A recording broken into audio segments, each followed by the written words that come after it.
অনেক দিন মার হাতের রান্না খাইনি, হঠাৎ সকালবেলা ইচ্ছা হলো আজকে মায়ের হাতের রান্না খাবো একটু। তাই ঝটপট নিজের ঘরের কাজকর্ম সব সেরে নিয়ে সকাল সকাল চলে গেলাম মার কাছে।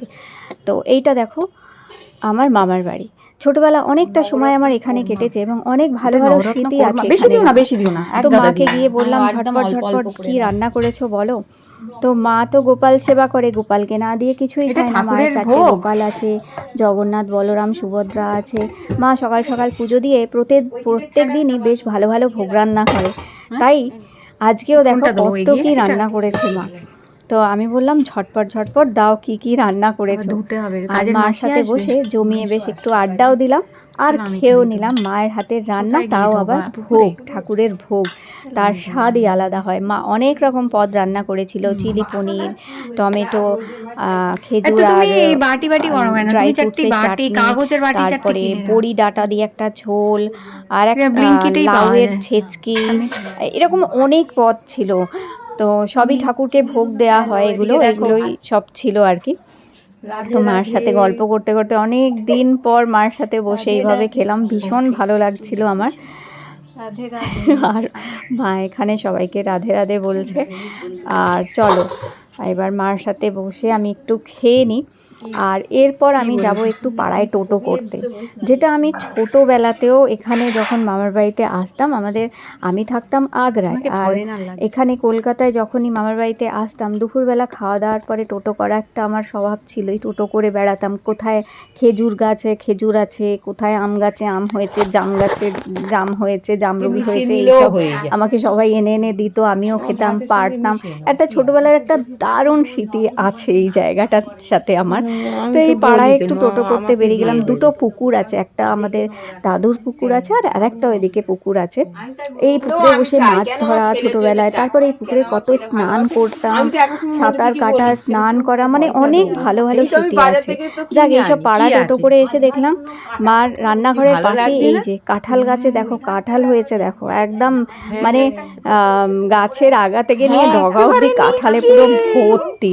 আমি তো 2-4টে কাঁঠাল নিয়ে যাবো। এই কাঁঠাল বলছি, সরি, এখন এঁচোড় আছে, কাঁঠাল না, এখন এঁচোড় অবস্থায় আছে, এরপরে কাঁঠাল হবে আর কি। তো যেগুলো কাঁঠাল অবস্থায় পৌঁছাবে না সেগুলোকে এঁচোড় অবস্থায় কেটে নিতে হবে। তো আমি তো দেখে আর লোভ সামলাতে পারছিলাম না, মানে এত, মানে যে কেউ দেখবে তারই লোভ লাগবে। আর যাই হোক, তো এবার মাকে আমি বললাম তুমি একটা ভালো এঁচোড় দেখে একটা কেটে দাও। তো এখানে দেখো গাছ পুরো ভর্তি হয়ে গেছে। তো তারপর মাকে বলে আবার একটু বেরিয়ে পড়লাম পাড়া টোটো করতে। আর এই দেখো ঘুরে ঘুরে বেড়াচ্ছি, পাড়া টোটো করছি, একটু দেখছি চারিদিকে কি আছে। আর বেশ ভালো লাগছিল। হ্যাঁ, রোদটা একটু ছিল, তাও রোদটা হালকা রোদ ছিল। এখন তো রোদ পড়ার অবস্থায়, পড়ন্ত রোদ। আর এই দেখো পুকুরটা, এই পুকুরে কত ছোটোবেলায় স্নান করা, সাঁতার কাটা, সবাই মিলে, মানে একটা হই হুল্লোড় ব্যাপার, খুব ভালো লাগতো তখন ওই সময়টা। আর এটা ধর্ম ঠাকুরের মন্দির হচ্ছে, এই মন্দিরের যে ঠাকুর, যে দেবতা আছেন ওই দেবতা কিন্তু এই পুকুর থেকেই পাওয়া গেছিলো, তারপর এখানে প্রতিষ্ঠা করে এই মন্দিরে পুজো করা হয় এখনও পর্যন্ত। মানে সেই কোন ছোটোবেলা, তারও আগে, মানে অনেক বহু বছরের আর কি। আর এই পুকুরটাও এখন তো কেমন শুকিয়ে আছে, এখানেও স্নান করতাম আমরা।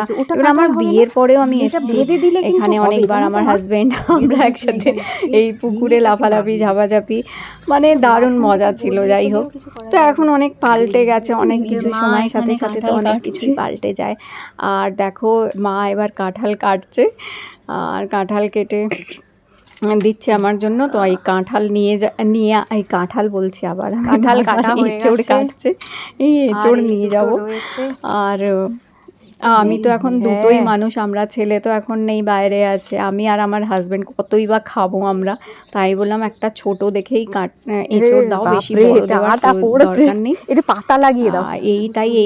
এই এঁচোড়ই আমাদের এখন মনে হয় 6 দিন ধরে খাওয়া হবে।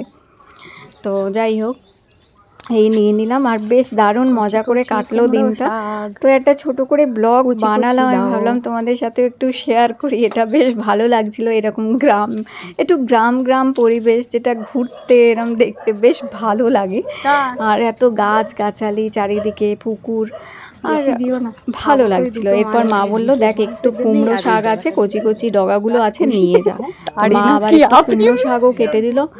তা আমি বললাম অল্প করেই দাও, ওই দুটো মানুষ আর কত খাবো আমরা।